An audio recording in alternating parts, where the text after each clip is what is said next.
আজকে আমরা দশম শ্রেণীর বাংলার প্রথম ইউনিট টেস্টের জন্য যে প্রশ্নগুলি রয়েছে সেগুলি নিয়ে আলোচনা করব। তো চলো শুরু করি। প্রথমে রয়েছে জ্ঞানচক্ষু থেকে। এখান থেকে প্রথম প্রশ্ন রয়েছে জ্ঞানচক্ষু গল্পের নামকরণের সার্থকতা বিচার করো। তারপরে রয়েছে কিন্তু নতুন মেষকে দেখে জ্ঞানচক্ষু খুলে গেল তপনের। কিভাবে তপনের জ্ঞানচক্ষু খুলেছিল, তার সত্যিকার জ্ঞানচক্ষু খুলেছিল কিভাবে। এরপরে রয়েছে রত্নের মূল্য জহুরির কাছে। রত্ন ও জহুরি বলতে কী বোঝো, মন্তব্যটির তাৎপর্য ব্যাখ্যা করো। এরপরে রয়েছে অসুখী একজন থেকে। এখান থেকে প্রথমে রয়েছে অসুখী একজন কবিতাটির নামকরণের সার্থকতা বিচার করো। 2 নম্বর রয়েছে অসুখী একজন কবিতার মর্মার্থ বিশ্লেষণ করে কে কেন সুখী তা বুঝিয়ে দাও। তারপরে রয়েছে আয় আরও বেঁধে বেঁধে থাকি। এখানে প্রথমে রয়েছে আয় আরও বেঁধে বেঁধে থাকি। বেঁধে বেঁধে থাকা বলতে কবি কী বুঝিয়েছেন এবং কাদের এভাবে থাকতে বলেছেন।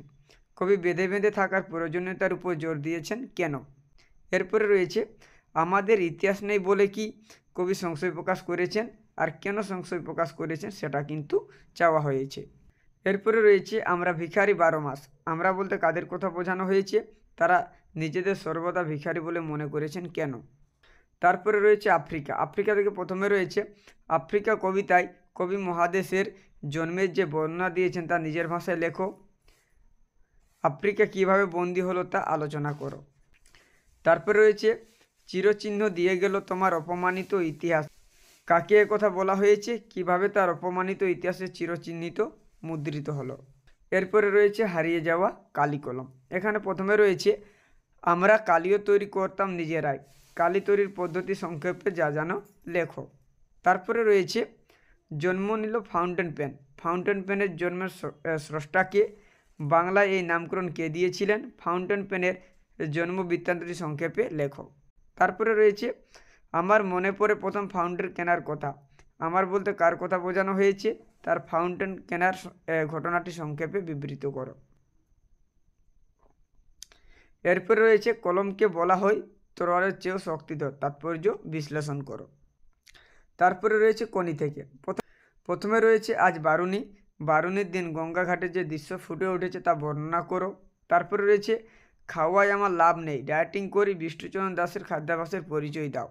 তারপরে রয়েছে আপনি নিজের শরীরটাকে চাকর বানাতে পারবেন না। বক্তা অদৃশ্য ব্যক্তিকে এমন কথা বলেছেন কেন, শরীরটাকে চাকর বানাতে বলতে কবি কি বুঝিয়েছেন। তারপরে রয়েছে কনির পারিবারিক জীবনের পরিচয় দাও।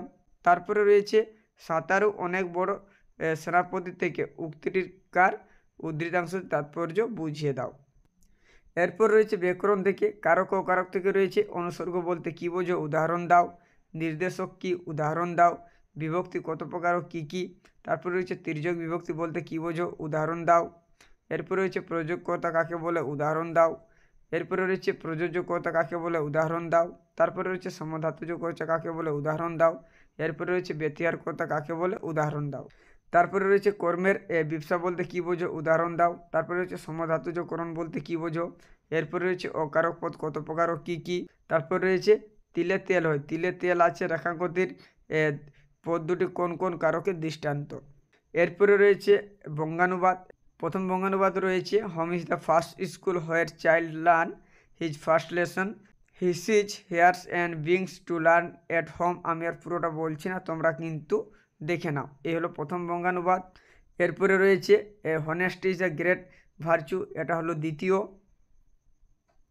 3 নম্বর রয়েছে student life is the stage of preparation for future, খুবই গুরুত্বপূর্ণ।